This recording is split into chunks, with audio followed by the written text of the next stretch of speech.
We're here at Tri Business International. My name is Bob Babbitt. We're on Endurance Sports Wire and Babbittville.com. Our next guest, the legend, 1980 Ironman fellow competitor, Mr. Dave McGillivray. How the heck are you, man? A legend in my own mind, Bob. You are looking awesome. Race director for Boston Marathon. How many years in a row you've run that now?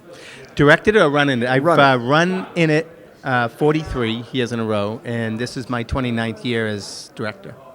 43 years in a row, and how many of those when you've gone off it, like after the race? 28 years. 28 years. Love that. Mm-hmm. Love that. So you're one of those guys who is running and triathlon.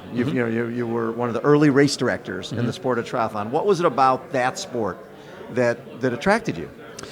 Well, I had just finished running across the United States in 1978, and then I read about Barry McDermott's article in the May 1979 issue of Sports Illustrated, and it just right up my alley. I'm in. Yeah. I'm in. Problem is, I didn't know how to swim and I didn't own a bike.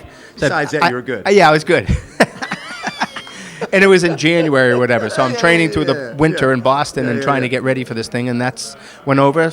Participated with you in 1980, and I was hooked right then. I came back to New England. I said I want to put on an Ironman distance race in New England. Right. So I put on a smaller, long distance version of it in 1982, and then in 1983 I come up with the Cape Cod Endurance Triathlon, which I think at the time was the second Ironman distance race in continental United States. You might be right. Yeah. So I did that for a number of years, and it just all took off. And then you became an agent. You worked with Mike Pigg. You worked with a lot of different athletes over the years. I got my start from triathlon. The first event I ever did was a triathlon, and then I directed about 150 of them. Yes. And then the World Championship in 1990 at Walt Disney World, the Goodwill Games in 1998 in New York City, ITU World Cup races in the Caribbean, St. Thomas, St. Croix, Bermuda. I was on the National Federation, and I was writing articles, and I was representing Dave Scott Molina, Aaron Baker, Mike Pigg, Kenny Collar, and the list goes on and on and on. So you could tell I was eat, drinking. It was in my DNA. What did you learn from race directing triathlons that helped you in running events? Well, triathlon very complex. Very complex. So you have to think outside the box, and it's all about timing and real estate, and keeping people safe. Yes. The whole medical aspect, the public safety aspect. It just catapulted the whole concept of being vigilant about being really organized. Contingency planning, things of that nature. Being nervous about having to cancel an event because of weather. I never thought about that before in road racing. You just, no matter what the conditions were, you went. Right. In triathlon, no, that's not the case because it's a lot more dangerous. So it really upped my game, if you will. And so I did triathlons for a long time, and then I guess you could say I got a little lazy and said, it's a lot easier to put on a 5K walkathon. Right. Go down to that cone, turn around, come back and get 10,000 people to sign up for it. But now I'm getting hungry again, going back to Kona and doing the Ironman again. So I'm sniffing around to see if I can put on a triathlon again. I was hoping that if Boston got the Olympics, that's where that was going to be my exit strategy. Yes. I was going to continue to do the Boston Marathon for a while, and then if Boston got the Olympics, then my goal was to direct the Olympic Marathon in Boston, and then that'd be the end of it. But that didn't happen, so I'm staying the course as we speak.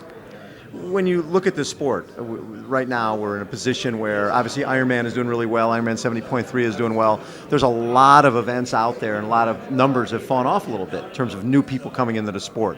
What do you think needs to be done to try to get new people into the sport of triathlon? I think a lot of it boils down to God bless the race directors, because without races, there'd be no athletes, there'd be no vendors, there'd be none of us, right?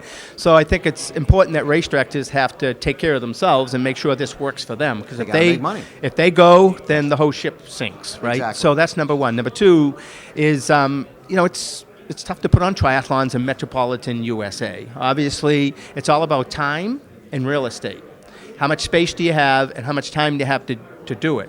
And therefore, you have a limiting factor. Right. So you can only fit so many people in there. Even if the demand is there, you can't accommodate all the demand, whereas in road races, you can.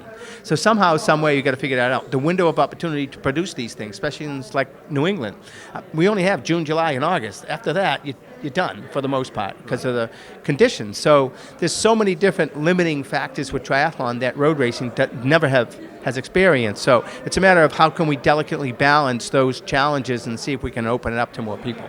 2013, you have the bombings in Boston. I remember before the 2014 race, I don't know if it was Bart Yasso, I forget who said, this is the most important running event in history, right? Now, Boston obviously has always been important. You've got 25,000 people. It means so much to them. But now you're outside the realm of just running. Now you're in the realm of this is the world watching. How much pressure was on you and your team to pull that thing off? And how important was it to have Meb Keflezighi win that race? American winning the race after so many years of not having an American win. Well, interesting question about pressure, because I always have felt that pressure is a privilege. But it's all about preparation. If you're prepared, there should be no negative pressure. It's all positive, right? And certainly 2013 was a game changer for all of us. Yes. And the tough part about 2014 is the unknown. It was almost like starting all over again. I've been directing the race for 25 years. It's been around for 115 years, whatever it was at the time. And so, things were pretty much in place. Add water, got soup. Not as simple as that, but close to that, right? Yes. And then all of a sudden, 2013, and then everything, all bets are off. Everything. Changes everything. Snipers on the roof. You got and not only that, but organization. Can I do this? Can I do that? Can I put that tent there? Can I put that truck there? No, or we don't know yet. So a lot of decisions for the race were being made with only 2 months to go. Wow. Or a month to go. Yeah. Whereas in the past, all that stuff was in the bank, well in advance, and it was just a matter of tweaking things. So it was a new normal. And now the level of security, which we need, and I support that, but it's become the focus. Instead of the race, it's public safety, it's security. Right. We had over 4,000 law enforcement professionals working the race, that year, and no transport of bags, gear bags and things like that. So it became an educational process. It became a process where we had to get the runners to sort of support the effort, understanding it, because they're going to be inconvenienced in a big way. Yes. And so what's interesting now is, where do we go? We had 2 years of incident-free races, 2014, 2015. But what's going on in the world, you can't go back on your heels. No. So that level of security has to remain the same. And how does that change? Because every race director has been impacted by that, the level of security. It has to impact in terms of cost. That's where that's a conundrum now, because if we're being sort of told that we have to do this, we do it. But who pays for it? And so we're a Tier 2 event, meaning a certain level of security needs by the federal government. So it's a matter of, can we get federal funds to support the effort, state funds to support the effort, or is it all on the BAA? And again, we're working through all that as we speak. So it's going to be interesting to see how it all plays out. What races you got coming up for this year? What are your goals? Well, I still have a full slate, 30 events, Boston being the first one. So that's good. It gives me, the January, February, March to focus on Boston. And then it hits the fan after that. I direct the New Balance Falmouth Road race at TD Beach to Beacon. We have a new race in Annapolis, Maryland, 25,000 people over the Chesapeake Bay Bridge. I direct the Bellin Run in Green Bay, Wisconsin. There's 20,000 there. We put on a brand new race in San Diego called the U.S.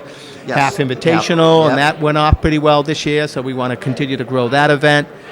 So this race is all over and keeps us all busy. I love it. Dave, as always, thank you so much for taking time, and thanks for being such a legend in our sport. Thank you. Same to you, Bob. Dave McGillivray has been our guest. Hold on, everyone. We will be right back.